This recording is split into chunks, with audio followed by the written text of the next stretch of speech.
आप जरा ये सोचिए कि अगर आरबीआई नहीं होता तो ये जितने भी अलग अलग तरीके के मार्केट में बैंक हैं वो अपने हिसाब से नए नए नियम कानून को मन मर्जी से लागू करते और पैसों की कीमत अनस्टेबल हो जाती, जिसके वजह से आप अपने पैसे को अपने बैंक में रखना सेफ महसूस नहीं करते, जिसके वजह से बैंकिंग सिस्टम की स्टेबिलिटी खत्म हो जाती और इससे इकोनॉमिक प्रॉब्लम हो सकती थी। आपने आरबीआई का नाम कभी न कभी तो जरूर सुना होगा, लेकिन क्या आपको पता है कि आखिर क्यों हमारे देश में जितने भी बैंक है वो सारे के सारे आरबीआई के अंडर में काम करते हैं, जिसके वजह से ये जितने भी बैंक है वो अपनी मनमानी नहीं कर पाते। लेकिन यहाँ पर बात ये आती है कि ये जो आरबीआई है ये इतना इंपॉर्टेंट क्यों है। सो नमस्कार, स्वागत है आपका इस वीडियो में। सो चलिए बढ़ते हैं हम अपने सवालों की तरफ। यहाँ पर हम आरबीआई के बारे में जानने वाले हैं, तो सबसे पहले हम आरबीआई का मतलब समझते हैं। यहाँ पर आरबीआई का पूरा नाम है रिजर्व बैंक ऑफ इंडिया, जो कि भारत देश का सेंट्रल बैंक है और ये देश के फाइनेंशियल और इकोनॉमिक सिस्टम को कंट्रोल करने के लिए बनाया गया है। यानी सेंट्रल बैंक जैसे ही रूल्स मेकिंग ऑर्गेनाइजेशन ये तय करते हैं कि देश में पैसों का फ्लो,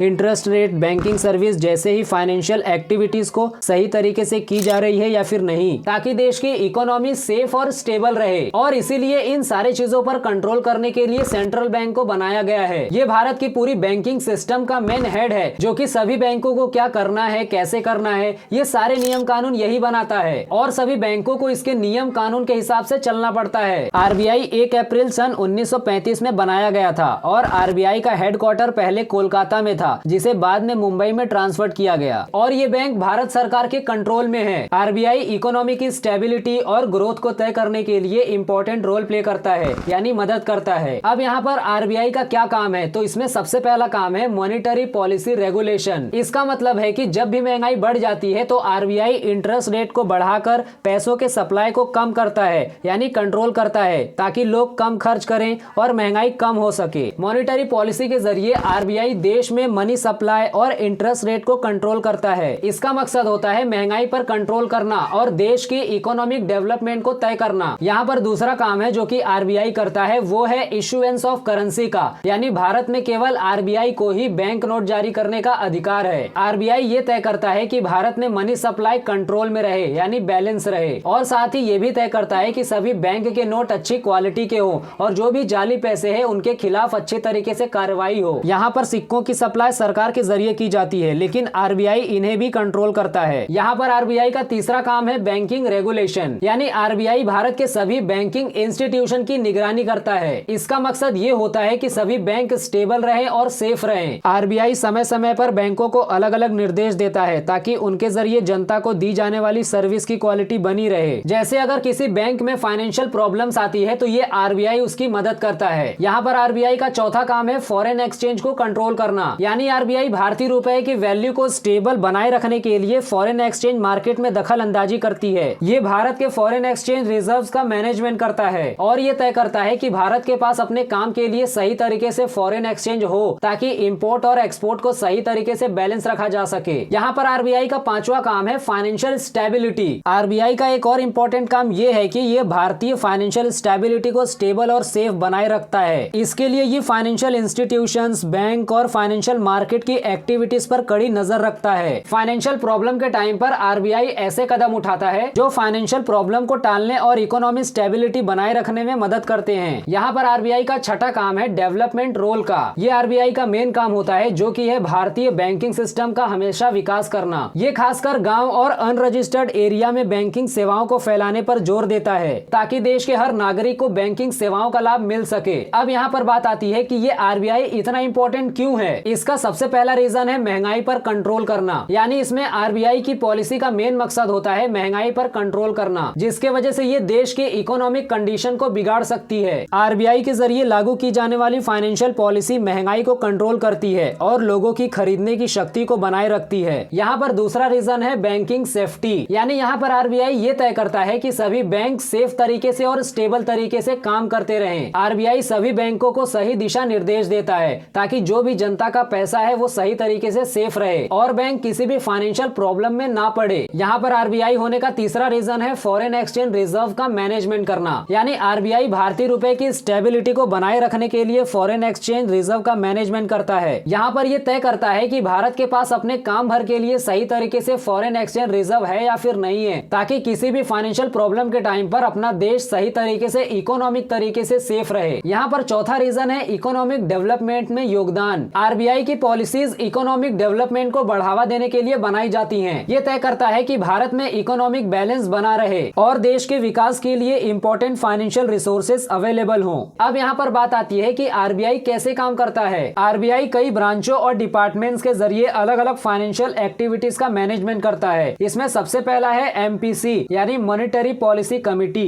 इसमें एमपीसी का मेन काम होता है पैसों की पॉलिसी का सेटिंग करना। ये कमेटी इंटरेस्ट रेट की सेटिंग करती है ताकि महंगाई और इकोनॉमिक विकास के बीच बैलेंस बना रहे। इसके बाद आता है फाइनेंशियल इंक्लूजन यानी आरबीआई का मकसद है कि देश के हर एक बंदे तक ये जो बैंकिंग सेवाएं हैं वो पहुंचे। इसके लिए ये बैंकों को ग्रामीण क्षेत्रों में यानी गांवटी इलाके में अपनी ब्रांच खोलने के लिए बढ़ावा देते हैं। उसके बाद आता है कस्टमर प्रोटेक्शन यानी यहाँ पर आरबीआई ये तय करता है कि ये जितने भी बैंक हैं वो अपने ग्राहकों के साथ सही व्यवहार करें। इसके लिए आरबीआई सभी बैंकों को अलग अलग तरीके की दिशा निर्देश जारी करते हैं और ग्राहकों की शिकायतों का हल करने के लिए अलग अलग तरीके का स्पेशल सिस्टम लाते हैं। इसके बाद आता है डिजिटल बैंकिंग और फिनटेक यानी आरबीआई ने हाल ही में डिजिटल बैंकिंग और फिनटेक के विकास को बढ़ावा दिया है। अब यहाँ पर बहुत से लोगों को इसके बारे में पता ही नहीं होगा कि ये डिजिटल बैंकिंग क्या है, फिनटेक क्या है। सो यहाँ पर आपको घबराने की जरूरत नहीं है, इन दोनों को हम एक एक करके समझते हैं। सो यहाँ पर हम सबसे पहले डिजिटल बैंकिंग को समझते हैं कि ये आखिर क्या होता है। अब देखिए, ये बैंकिंग सर्विस का एक डिजिटल तरीका है जहाँ ग्राहक बैंक की ब्रांच में जाए बिना ही ऑनलाइन या फिर ऑफलाइन एप्लीकेशन के जरिए बैंकिंग सेवाओं का इस्तेमाल कर सकते हैं, जैसे कि fund transfer, bill payment, account का मैनेजमेंट, लोन एप्लीकेशन जैसी सर्विस शामिल होती हैं। अब यहाँ पर फिनटेक का मतलब क्या होता है, इस चीज को भी हम थोड़ा सा समझते हैं। फिनटेक का मतलब होता है फाइनेंशियल टेक्नोलॉजी यानी फाइनेंशियल सर्विस में लेटेस्ट टेक्नोलॉजी का इस्तेमाल किया जाता है। इसमें online payment system, digital wallet, crypto currency, payment gateway, loan देने वाले एप्स जैसी सर्विस शामिल होती हैं, जो फाइनेंशियल इंस्टीट्यूशन की तुलना में तेज और आसान सर्विस देता है। यहाँ पर आरबीआई यानी reserve bank of India digital लेन देन को सेफ और तेज बनाने के लिए अलग अलग कदम उठा रहा है। अब हम बात करते हैं कि आखिर क्यों सभी बैंक आरबीआई के अंडर में काम करते हैं, जिसके वजह से वो अपनी मनमानी नहीं कर पाते। अगर बैंकों को पूरी तरह से फ्रीडम दिया जाए तो वो अपने फायदे के लिए मनमाने तरीके से इंटरेस्ट बढ़ा सकते हैं, इंस्टेबिलिटी को बदल सकते हैं या फिर लोगों के पैसों का सही तरीके से मैनेजमेंट नहीं कर पाएंगे। इसका नतीजा ये होगा कि आम लोग अपने आप को फाइनेंशियली सेफ महसूस नहीं कर पाएंगे और देश में इकोनॉमी इंस्टेबिलिटी बढ़ सकती है। आरबीआई सभी के लिए रूल्स एंड पॉलिसी को तय करता है ताकि इंटरेस्ट रेट और इंस्टेबिलिटी एक डिसाइड ढांचे की तरह रहे,